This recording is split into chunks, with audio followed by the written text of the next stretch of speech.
With your mobile phone, select your App Store.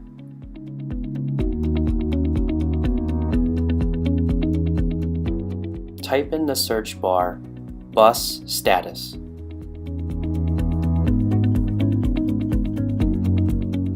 Select the one that says bus status with the yellow bus on the left side.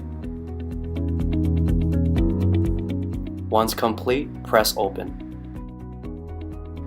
You want to allow bus status to send you notifications.